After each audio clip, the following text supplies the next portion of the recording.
Good morning. So far, we have discussed about the digital communication system, and also in the first lectures, we have mainly concentrated on the analog electronics, where we are discussed about the diode rectifiers and transistors and their applications.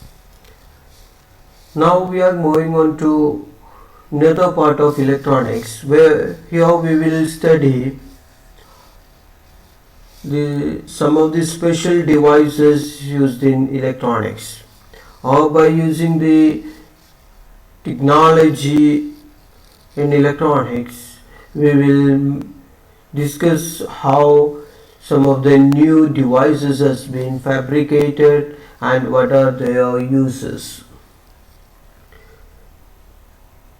So this unit actually focuses on some special devices like LED. You may be familiar about it, the light emitting diode, the unijunction transistors, we call it as UJT, the field effect transistors, FET, then MOSFET, then op-amp and their applications. Op-amp means it is the operational amplifier to perform the different operations like summing, differentiation, integration, etc. So that circuit we will discuss here. So we will start with one by one. First of all, we will consider the light emitting diode, LED. As you all are familiar about this one, the light emitting diode, that is when a diode is forward biased, it gives off visible light. So that is called a LED. So a light emitting diode or LED is a device, or it is a diode that gives off visible light when forward biased. Nowadays we will have ultraviolet and infrared LEDs.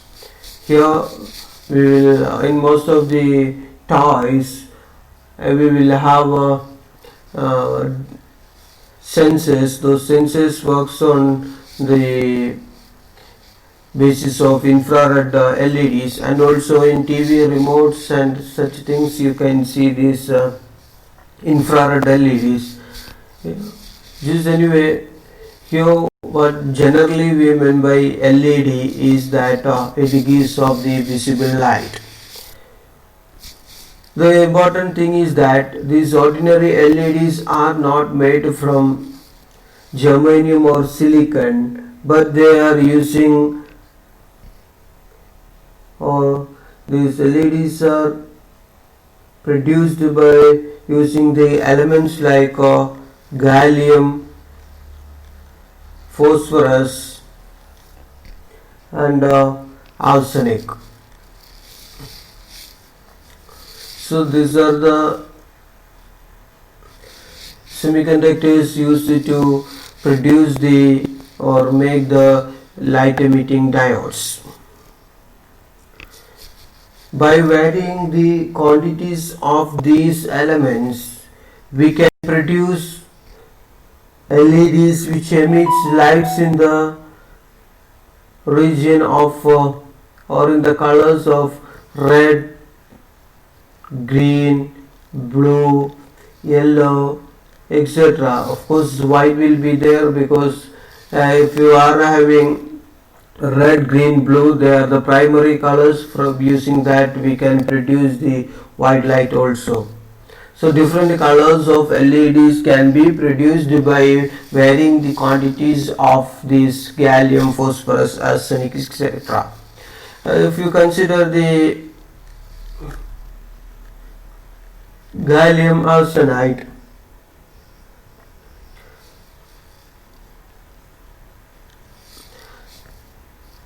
it produces red color. And if you consider the gallium phosphide,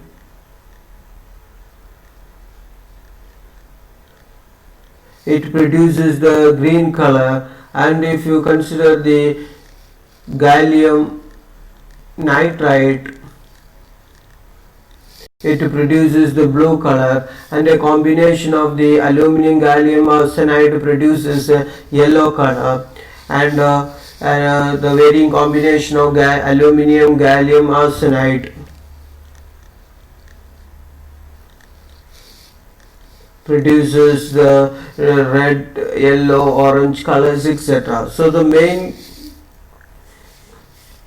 component of the red LED is gallium arsenide, and for green LED is gallium phosphide, and that for blue LED is gallium nitride. And you know that these are the primary colors, so from these colors we can produce the other colors also. So by varying the concentrations of these elements, gallium arsenide or gallium phosphide or gallium nitride, we can produce different colors of LED. So when you are going to the theory, you know that LED is like an ordinary diode. That means it is having two P regions, that is, one is P and N, and there is a depletion layer in between them. So when a forward bias is applied to this LED, the electrons in the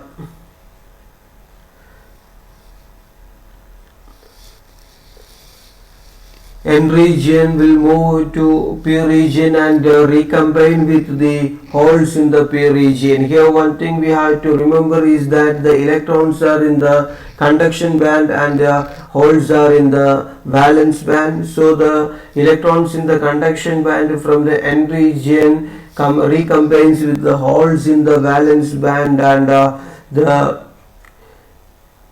extra energy released is in the form of heat or light. In the case of ordinary silicon or germanium diodes,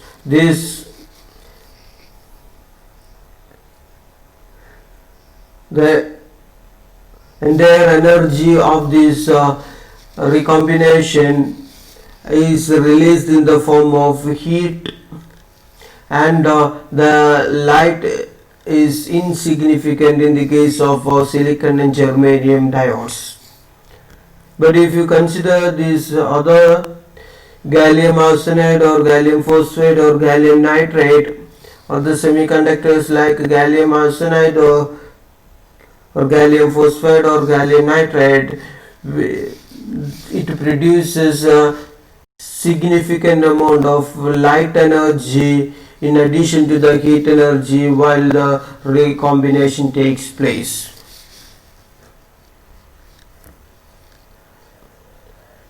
So we can say that the electron hole recombination is responsible for the emission of light when a diode is forward biased. So that's the principle behind the working of an LED. Now if you consider the symbol of an LED, this is almost similar to that of a diode, because it is a LED is basically a diode.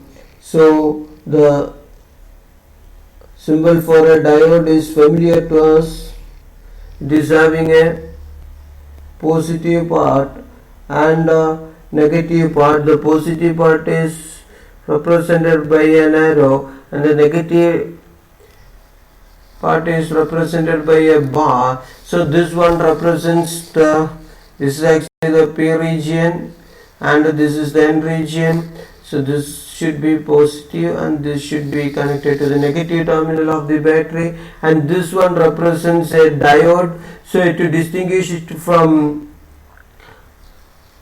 the LED from the ordinary diodes, we have to represent the arrow marks like this. This arrows represents the light is emitted. The arrow should be away from this diode. then this symbol actually represents the LED. So the symbol of the diode, LED will be similar to that of a diode with arrows pointing away from the diode. There are some other symbol, it is exactly like this diode with arrows pointing towards the diode, which actually represents the light is coming into the diode and it conducts, and which is called a photodiode. So this is the symbol of a photodiode. So don't mistake or confuse with the symbols. So this one is the symbol of an LED, light emitting diode. Now if we calculate the current through an LED, consider this diagram that some voltage source V is connected to an LED. Usually the voltage sources are not directly connected to the LED because the forward voltage of the diode, these LEDs are in the range of 1 volt to 3 volt. So most of the diodes emits light when it is forward bias in between 1 volt to 3 volt. So it is usually connected to through a series resistor in order that the current through the LED does not exceed the safe value. So this resistance is the series resistance, which actually used to protect this LED or to avoid the current reaching this unsafe value. So this is the diode. So now from this diagram we can write the expression for the current in the circuit. So the voltage across RS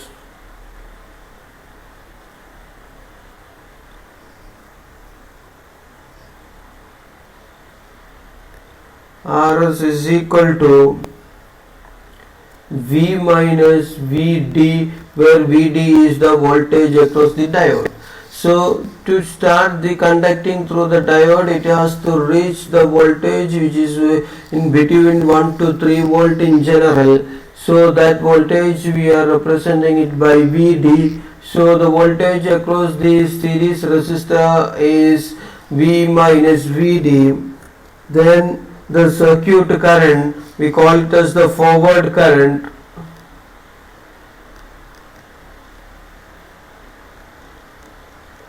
IF is equal to V minus Vd, the voltage across the resistance R is divided by the Rs.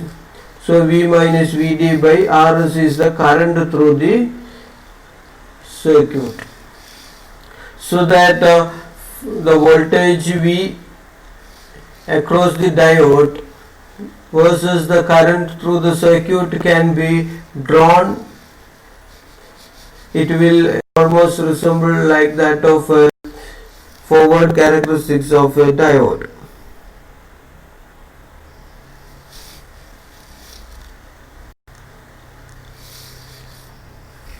Now if we consider the advantages of an LED, because nowadays we know that in most of the household incandescent lamps are replaced by the LEDs because of its low voltage.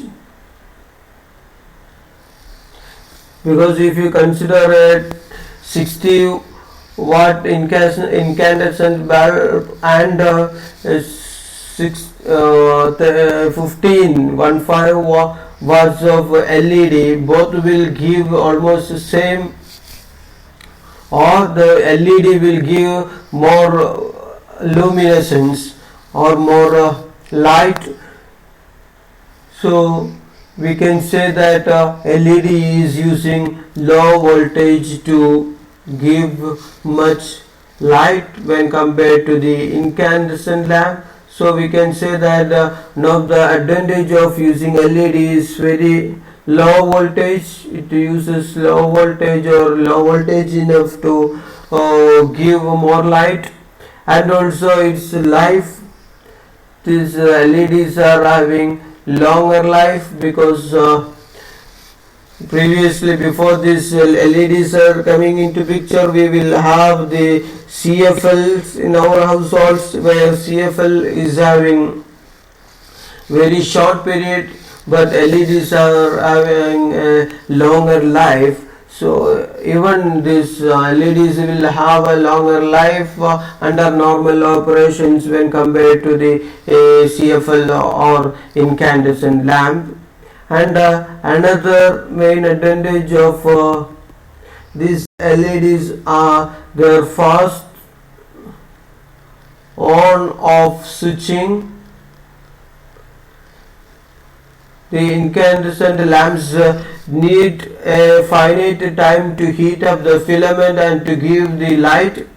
The CFL also will need some little time to turn on, but the LEDs will be switched on at the time of switching on, and switch off will be instantaneous. So we can say that LEDs are having a fast on off switching when compared to the incandescent lamp or compact fluorescent lamps.